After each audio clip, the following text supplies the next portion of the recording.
Hey guys, this is Tono. Today we have something really awesome. I am really excited about this. This is a property that I'm very excited to kind of start seeing kind of spreading out and growing both its lore and its its reach, right?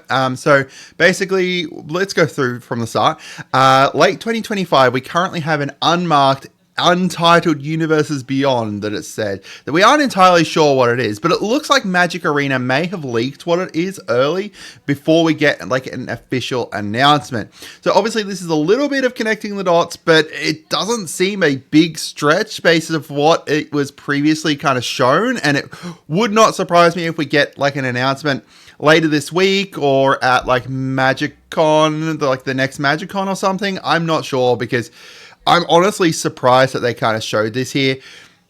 You know, it might just be people connecting the dots a little bit too much, but it seems like a bit more than that. Like, it just seems really plausible, and I wouldn't be showing it here if I thought that, hey, it was just some guy's crackpot theory. And speaking of that guy, thank you to Hambone Races for kind of showing this up and kind of pointing this out. So before we get into it though, make sure you guys subscribe, make sure you share the video around. This is instant speed news. You know, this was earlier on this morning while I was sleeping, this came out. So I'm making a video at 7:30 in the morning so that way you guys can get it. But, you know, we've got the fastest news here. We've got like what cards to buy, what precons to buy, etc, etc. So what are we looking at here? So basically each day Magic Arena focuses on a whole bunch of different like art styles that you're able to purchase, and they usually do like a theme kind of thing alongside them. So at the start of the year, we got this one here, a whole bunch of different vehicles and stuff. Obviously, kind of, you know, we've got Aether Drift coming up, and once they kind of got to like their third or fourth set, people started seeing the pattern from the previous ones. But you know, Aether Drift kind of coming up, and that's the first kind of set for the year. So this is a whole bunch of card styles that you'll be able to use within Aether Drift and whatever Aether Drift decks you do build. The next day we got these ones here, which is a whole bunch of dragons. Obviously they kind of showed it as, I think they said it was multicolored or something like that. But once you have a look at them, all 6 of them are different dragons. We're looking at 3 color combination dragons as well. You know, we've got like Naya here, we've got Jeskai, we've got Tima, etc, etc. Just a whole bunch of dragon-based cards. Now, if you don't know what actually is happening this year, after Aether Drift comes Tarkir Dragonstorm, which is obviously dragons that are all 3 colors. After that, we've got these ones here that showed up. It's a little bit kind of hard to see these ones, but the first one here we've got is Final Flare, and then we've got a whole bunch of like crystal-y based cards and stuff. Crystal Grotto, we've got Crystalline Giant, we've got Zargoth Crystal, etc, etc. You know, this one here is a little bit more of a stretch, but kind of once you think about it, and once you think about the previous ones as well, it makes a lot of sense with this being the Final Fantasy one, with like, you know, Final Flare, and, you know, we've got all these crystal based cards and stuff. It makes a lot of sense to kind of be this one being Final Fantasy and hinting towards Final Fantasy, which again is the set after Dragonstorm. After that, the next day, we've got these ones here. So we've got Starfield Mystic, we've got Star Chart, we've got Star Crown Stag, Starfall Invocation, Archon of Falling Stars, a whole bunch of star-based cards. And the set that is going to be taking place after Final Fantasy is going to be Edge of Eternities, a weird kind of sci-fi based set, which is going to be, obviously, you know, within Magic's lore, but exploring that universe beyond the multiverse, I believe it is. And, you know, kind of looking at the Edge of Eternities and going beyond that kind of stuff, beyond the Blind Eternities and stuff. So it's obviously, you know, a lot of star-based stuff, a lot of planet-based stuff. We've got spaceships there, we've got aliens, that kind of thing. And, you know, a whole bunch of stars. After that, the next day, we got this one here, which is a whole bunch of spiders. Do I really need to go into depth as to what the spider-based hint could be? I'm actually surprised there's not a man here to go alongside these Spider-Mans. Oh, wait, there is. There's Drider. He's a Spider-Man. He's literally an elf spider. So, yeah, if it wasn't kind of obvious as to my hints, there's Spider-Man is the set that is going to be taking place after the Edge of Eternities. And, you know, we'll have a whole bunch of spiders there. Now, we don't know how many of these cards are actually going to tie into, say, like, are any of these spiders going to actually tie into the Spider-Man base set and have synergies with these Spider-Man cards or something? Who knows?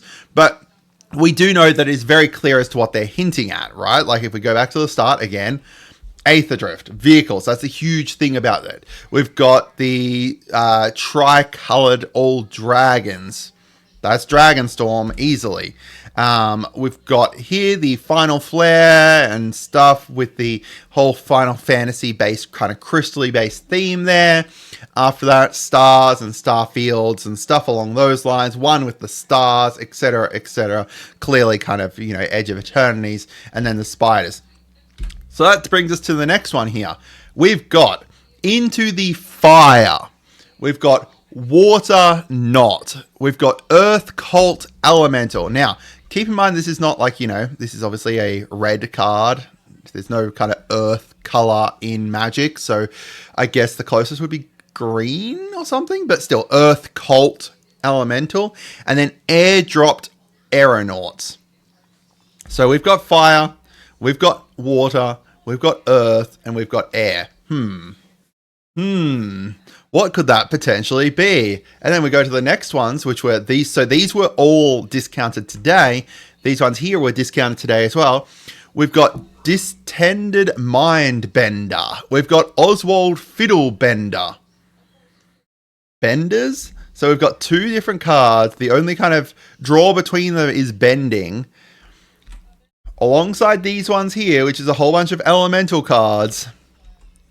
I think it's pretty obvious, right? Like, it's pretty obvious, and I think that more people should have cottoned on to this today, hopefully. Yeah, this is pretty freaking hype. I am really, really excited for this. So, this is, if you don't know, a TV show called Avatar: The Last Airbender. I'm going to briefly introduce it because, you know, my generation kind of grew up with it. You know, I'm 30.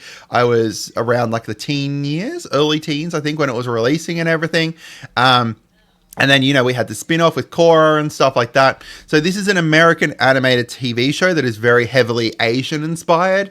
There are people who can telekinetically manipulate one of the four different elemental elements. So water, earth, fire, and air, known as bending. So, you know, they can bend air to their will, kind of thing. Then there's one person who can bend all four elements, and they're called the Avatar. And their whole thing is they're responsible for maintaining the harmony across the world. The actual TV show starts with the Avatar having been missing for 100 years. He's been frozen in ice for 100 years. And, you know, we've got a huge kind of intercontinental war with the firebenders taking advantage of that and going and attacking other people to kind of, you know, take over and stuff. I'm not going to go hugely into the depth in Avatar because I could do a full video on the series of Avatar and how amazing it is. The big thing is that the Avatar, when they die, they're kind of reborn and reincarnated as a new person, come back and have to relearn how to bend all the elements and stuff. They are a new person with a connection to their previous lives. So kind of like Doctor Who, I guess. Yeah, that makes sense. So why is this plausible? First of all, we know there's the SpongeBob Secret Lair. Both are done by Nickelodeon, right? Like both SpongeBob and Avatar: The Last Airbender are both Nickelodeon properties. So obviously they had to meet with Nickelodeon to talk about SpongeBob. Why would they not meet and talk about something bigger? It fits the magic theme very well. That one's not super important because, you know, we've got like Spider-Man coming, but I think fitting the magic theme well is a good one for Universes Beyond, and I'll talk about that in a minute. Now, since 2023, 2023, Nickelodeon has been licensing out the IP of Avatar to whoever really wants it and kind of publishing out a whole bunch of different stuff. Avatar is huge and a very well-loved series that was super popular with, as I said, my generation.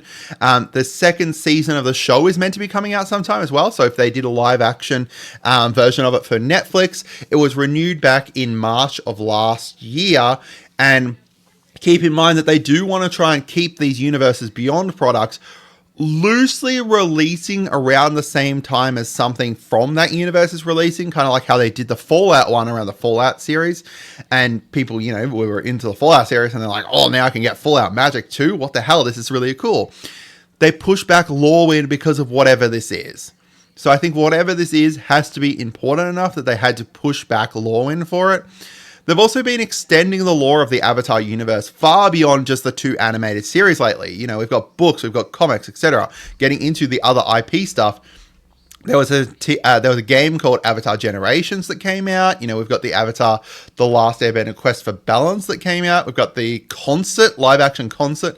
There is books, there is comics, there's this Netflix show. They're working on a movie as well. You know, they've just been doing heaps and heaps of stuff within the universe of Avatar, not just within the actual, like, you know, Avatar The Last Airbender, which is like a time period for Avatar, but also beyond that into, you know, stuff that happened before The Last Airbender, stuff that's happened after it. Like, you know, Roku was the previous bender prior to Aang becoming the bender, and they're like, you know, doing series around him and stuff, like, you know, a book series around him. Like, they're doing a whole bunch of stuff across the universe, and it makes sense that, you know, they're licensing out the IP a bunch. It reminds me of Games Workshop, how Games Workshop hands out the Space Marine 40k like IP to a whole bunch of different people. This makes sense to me into regards to it being Magic as well. So my thoughts personally, I'm a big fan of a Universes Beyond product that can fit within Magic as well and can seamlessly do that. So if I pick up a card from Avatar and someone says, hey, where's that card from? I think, like, because if they don't know Avatar and they just think that, hey, that's just a Magic card, I think that that's great, right? Like, if they think, oh, that's just a person from Tarkir, you know, I'm definitely okay with that. That's another thing to kind of bring up, actually. I wanted to kind of bring that up here now. So I just thought about that as another reason why it's plausible. For Dragons of Tarkir, oh, not Dragons of Tarkir, Dragonstorm, they brought in cultural representatives and stuff, right? So it makes sense that those, you know, same cultural representatives could be working on Avatar The Last Airbender, which is very heavily Asian themed, to make sure that, you know, they've still got that cultural stuff there as well. If people can't tell it's a Universes Beyond, then I think that's pretty good, where, you know, you play a card and they're like, oh, hey, that's pretty cool. And then you're like, oh, yeah, that's from the Avatar Universes Beyond. And they're like, what? Okay, that's cool. Just kind of seamlessly integrating itself in, kind of like I think Lord of the Rings did really well, because it's fancy and magic and stuff like that. It fits really well into it. I think that Avatar can do that as well. And overall, I actually love Avatar The Last Airbender, so I'm super down. So I'd like to hear from you guys as to what you think. Do you guys like Avatar? Do you hate it? Do you just hate Universes Beyond no matter what? Let me know. Have a great day and goodbye.